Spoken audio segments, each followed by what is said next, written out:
É sobre exatamente isso que nós vamos falar agora. Nós vamos colocar as falas de um homem que foi examinado pela NASA. Um cientista, no final da década de 1970, esteve no Brasil exclusivamente para estudar o psiquismo de um dos maiores médiuns de todos os tempos. Eu compararia apenas com Moisés, porque Jesus está fora de comparação, ele orconclui em todos os sentidos, inclusive no sentido mediúnico. Nós até poderíamos, lato sensu, considerar nosso Senhor Jesus a voz da verdade para a terra, indiscutivelmente, está fora de questão. Por todos os ângulos que observemos, Jesus é a voz da verdade. Os evangélicos são certíssimos em dizer isso.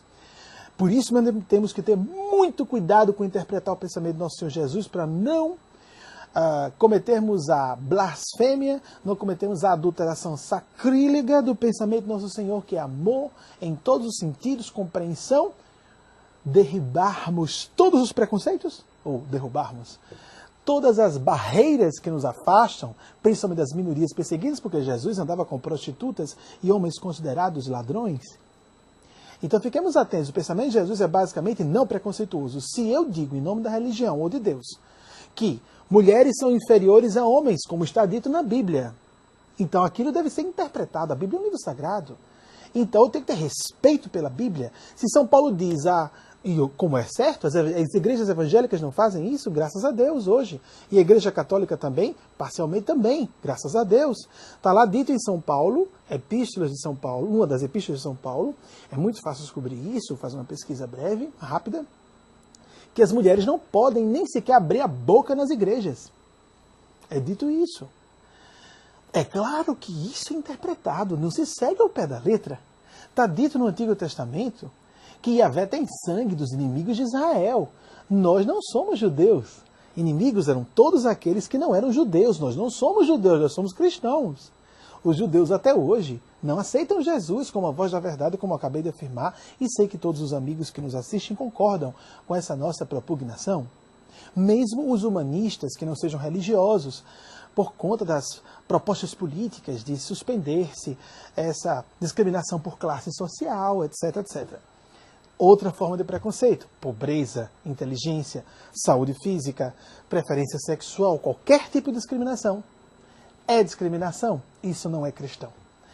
Então, observemos que quando se chega em alguns pontos como separação de pessoas casadas, quem é que vai discutir isso hoje em dia mais?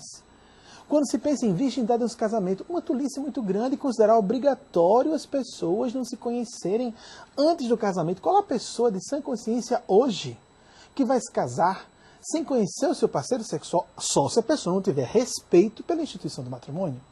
Mas se ela tiver um mínimo de lucidez, um mínimo de esclarecimento, ela pode até esconder dos pais ou do religioso maluco que, em nome de Deus, isso é uma blasfêmia, fala estultícias, ou seja, apresentando conceitos obviamente errados. Da mesma forma se fala isso sobre a homossexualidade.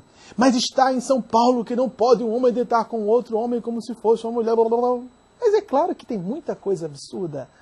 Se interpretada literalmente na Bíblia, se interpretada literalmente, esta é a questão. Nós só podemos interpretar literalmente um texto se nós somos, é esse o impulso, é o que nos faz ler apenas literalmente um texto.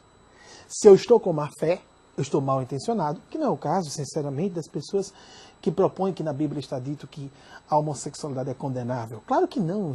A pessoa geralmente se aproxima, são raros os que são mesmo charlatães.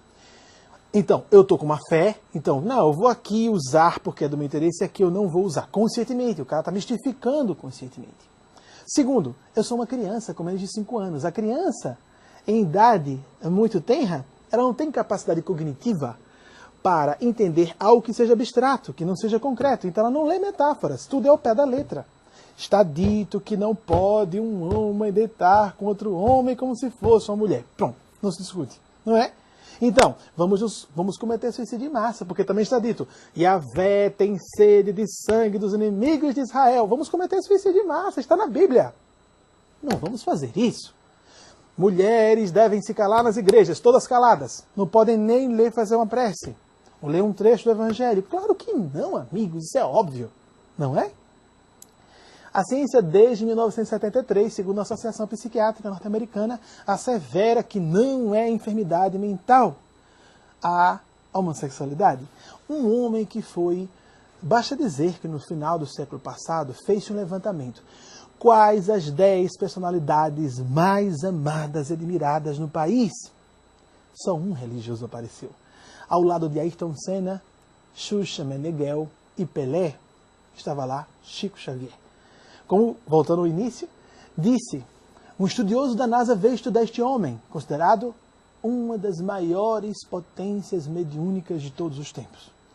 Uma pessoa que, observe que coisa interessante, não era só um grande médium, era uma alma santa.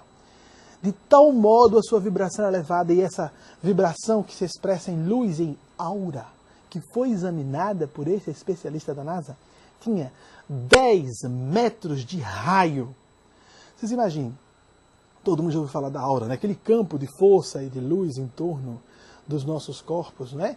Na verdade não é bem do corpo, é uma argamassa energética entre o corpo e o espírito, e o perispírito, na verdade, como chamam os espíritas kardecistas. Nós somos kardecistas, embora não espíritas, seguimos Kardec, mas não o movimento espírita, com todo respeito ao movimento espírita, porque nós não somos religiosos, Kardec é um professor, como Jung foi um professor, seguimos esse professor. E o psicossoma, o perispírito, que nos textos clássicos bíblicos está lá em Paulo, que é o corpo celeste, Cá dos egípcios, e lá vai um monte de nomes, cada um, como os esotéricos chamam de dupletério, lá vai.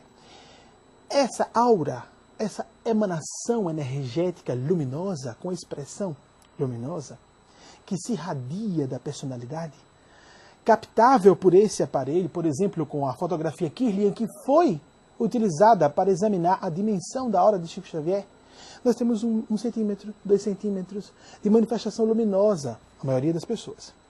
Algumas certificadas pelo espírito realmente de amor ao próximo e restrito, raríssimas como Chico Xavier. Como o Dr. Hernani Guimarães Andrade, que vocês vão ver nessa ilustração, como uma das personalidades entrevistadoras de Chico Xavier, um dos maiores cientistas brasileiros de todos os tempos nesta área do fenômeno paranormal, era encarnado na época e faz uma pergunta a Chico Xavier. Em 1971, amigos, 1971. Um trecho da entrevista do Pinga Fogo da extinta Rede Tupi, a mais antiga televisão brasileira, e que foi criada em 1950, a televisão, a TV Tupi. Quase que paralelamente às grandes televisões norte-americanas, a televisão comercial começou a surgir no 1946. Em 50 a TV Tupi já estava sendo fundada. Em 71, então 20 anos depois do surgimento da TV Tupi, 21 anos, surgiu, houve esse programa no dia 28 de julho e o segundo no dia 21 de dezembro, ambos de 1971. E Hernani Guimarães Andrade pergunta, Hernani Guimarães Andrade disse, no futuro Chico Xavier será conhecido como o Buda branco do Ocidente. 10 metros de raio significam 20 metros de diâmetro. O homem era uma bola de luz. Tamanho seu amor pelo próximo. Vejam que esse homem, com uma coragem ímpar, vocês imaginam que foi dizer isso em 1971, em rede nacional de televisão, embora primária, porque estava sendo montada na época pela ditadura. Foi pela ditadura que se estimulou esse processo, na época, no início foi assim, é um fato histórico. E eis que, em 1971, começando a se formar, e alguns estados, algumas emissoras recebiam a fita, não recebiam a transmissão via Embratel na época, que não se usava via satélite ainda, para uma transmissão sistemática. As primeiras experiências de transmissão via satélite estavam apenas começando naqueles anos, era uma coisa experimental ainda. E eis que, vejam o que ele disse em 1971, em rede nacional de televisão, naquela época, e ele já era na época um homem de 60 anos. Hoje pessoas mais velhas têm dificuldade de aceitar o assunto. Vocês imaginem uma pessoa que nasceu em 1910 no interior de Minas Gerais ter esta opinião. Alguém vai dizer, não, mas eu acho que ele era um pouco feminino, talvez ele fosse homossexual, estava defendendo a causa própria. Os gays são os primeiros a serem preconceituosos e se atacarem. Isso não é argumento. Mesmo porque as pessoas que mais se afobam com o assunto homossexual têm algum problema na área. Porque qual o problema para os heterossexual alguém dizer esse gay? Não afeta. Porque se abordar ele não quer, diz, não é minha praia. Pronto.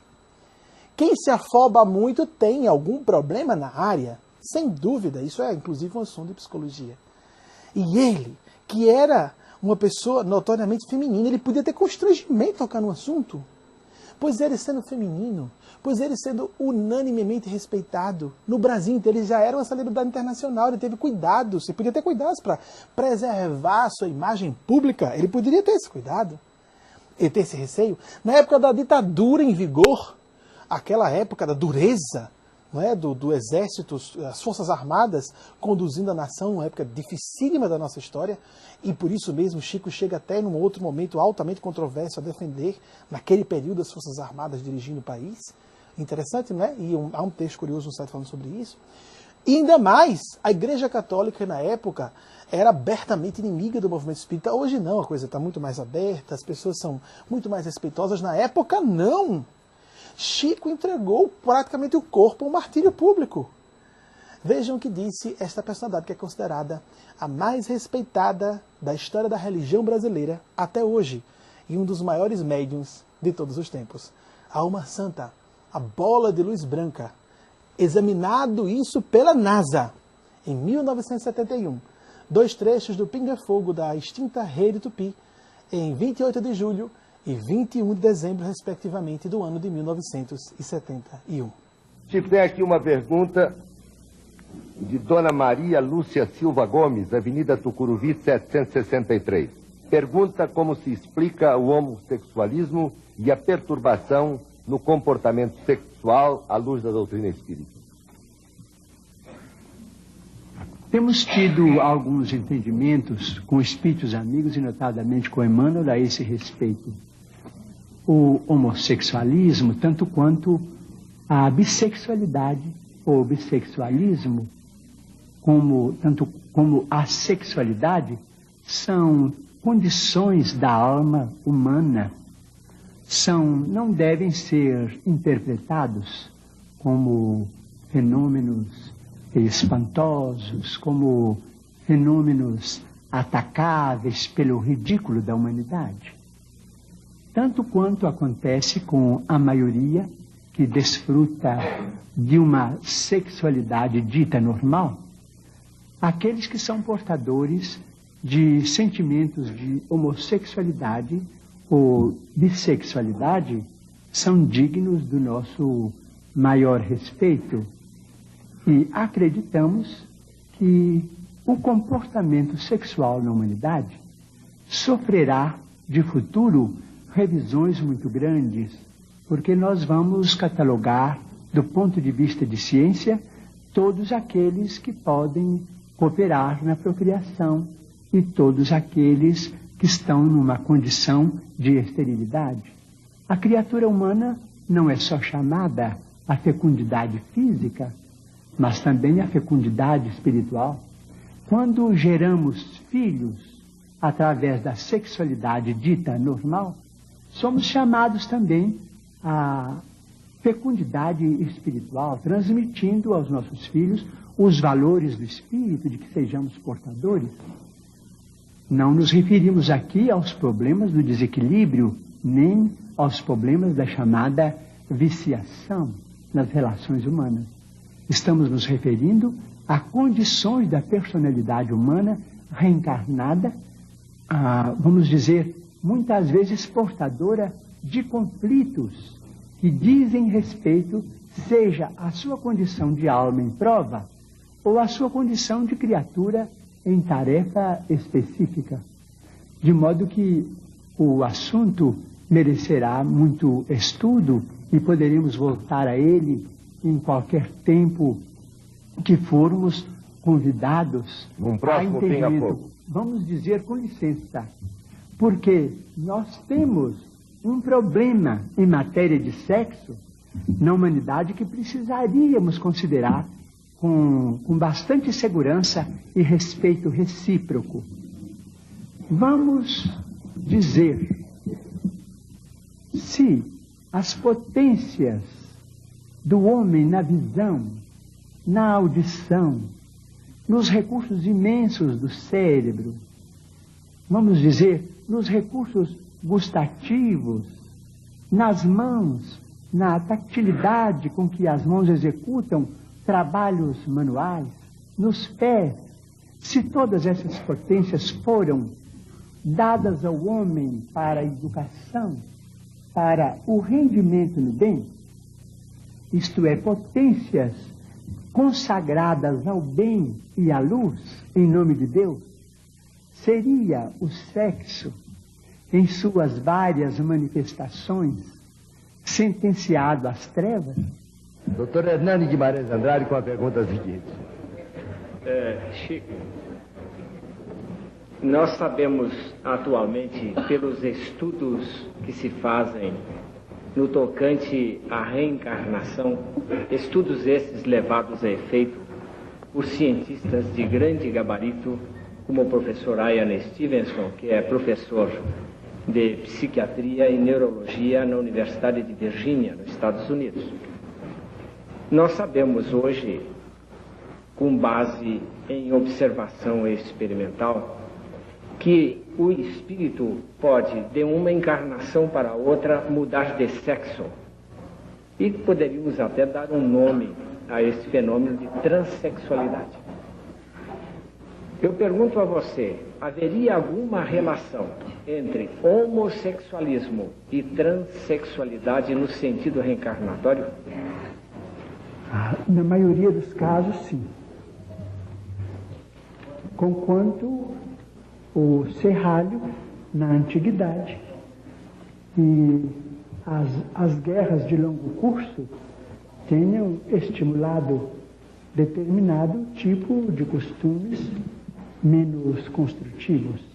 Mas não devemos desconsiderar de maneira nenhuma a maioria dos nossos irmãos que vieram e que estão na Terra em condições inversivas do ponto de vista de sexo, realizando tarefas muito edificantes ou em caminho de redenção de seus próprios valores íntimos.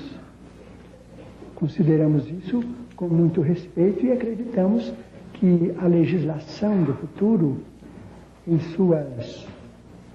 suas novas faixas de entendimento humano, saberá criar dentro da família, sem abalar as bases da família, a legislação humana saberá incorporar à família humana todos os filhos da humanidade, todos os filhos da terra, sem que a frustração afetiva venha a continuar sendo um flagelo para milhões de pessoas.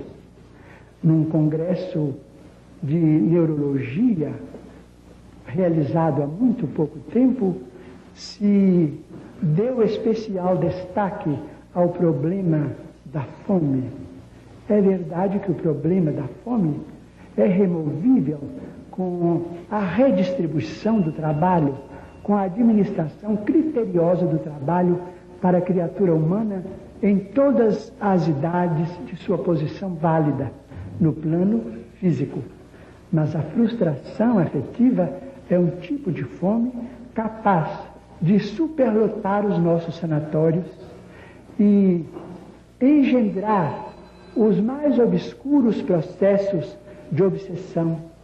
E por isso mesmo devemos ter esperança de que todos os filhos de Deus na terra serão amparados por leis magnânimas com base na família humana, para que o caráter impere acima dos sinais morfológicos e haja compreensão humana bastante para que os problemas afetivos sejam resolvidos com o máximo respeito às nossas leis e sem abalar de 1 milímetro o monumento da família, que é base do Estado.